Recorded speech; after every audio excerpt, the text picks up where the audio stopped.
ہائے guys, امید کرتا ہوں آپ خیریت سے ہوں گے۔ تو چلے شروع کرتے ہیں دی رائز آف ٹارزن سیریز کا ایپیسوڈ نمبر 2۔ جیسے ہی بغاوت ہوئی تو بادشاہ کے وفادار سپاہی میدان جنگ میں کام پڑنے لگے، کیونکہ سپہ سالار کے باغی سپاہی علیحدہ ہو کر ان کے سامنے ہو گئے اور ان کی الگ جنگ شروع ہو گئی۔ پاس کے راجاؤں نے بھی سپہ سالار کا ساتھ دیا۔ وہ تو اسی لمحے کی تلاش میں تھے کہ کسی طرح بادشاہ کی فوج ٹوٹے۔ اس بار ایک مضبوط ریاست کے بادشاہ تنہا رہ گیا۔ جیت کے آثار کم پڑتے پڑتے ختم ہو گئے۔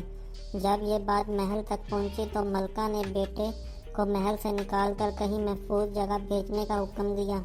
ماں تو ماں ہوتی ہے، بیٹے کو بچانے کی ہر ممکن کوشش کرتی ہے۔ وہ چاہتی تھی کہ اس کا بیٹا جو بہت ہی معصوم تھا کسی طرح محفوظ جگہ تک پہنچ جائے۔ خادمہ اسے لے کر محل سے بھاگی، مگر تب تک ہر طرف سے سپہ سالار کے سپاہیوں نے محل کو گھیر لیا۔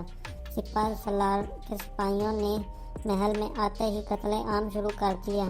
جو بھی آگے آتا اسے مار دیا جاتا، کسی پر رحم نہیں کر رہے تھے۔ بادشاہ، ملکہ اور اس کے بیٹے کے سر اتارنے پر بہت بھاری انعام رکھا گیا تھا۔ اب ہر کوئی ان کی تلاش میں لگ گیا، ہر کوئی اپنے بادشاہ کو مارنے کے لیے ڈھونڈ رہا تھا۔ آخر بادشاہ اور ملکہ کو پکڑ لیا گیا، مگر اس کا بیٹا نہ ملا۔ پورے محل میں کونے کونے پر ڈھونڈا گیا اور اس کی خادماؤں کو پکڑ پکڑ کر پوچھ گچھ شروع ہو گئی۔ جو خادمہ منہ نہ کھولتی تھی اسے قتل کر دیتے تھے۔ اسی ڈر سے ایک خادمہ نے بتایا کہ مہارانی نے اسے محل سے بھیج دیا ہے۔ اب محل کے باہر بھی ہر کوئی اسی تلاش میں لگ گیا۔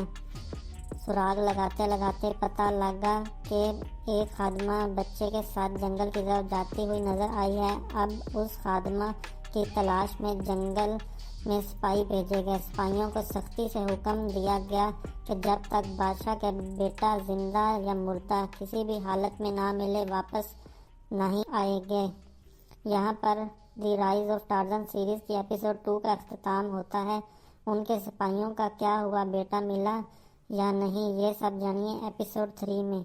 تو دی رائز آف ٹارزن سیریز کی ایپیسوڈ 3 کے لیے جلد سے جلد ہمارے چینل کو سبسکرائب کر کے بیل آئیکن کو دبا دیں، تاکہ جیسے ہی نیکسٹ ایپیسوڈ اپلوڈ ہو تو آپ تک سب سے پہلے پہنچے۔ ویڈیو کو زیادہ سے زیادہ لائک کریں اور شیئر کریں۔ شکریہ۔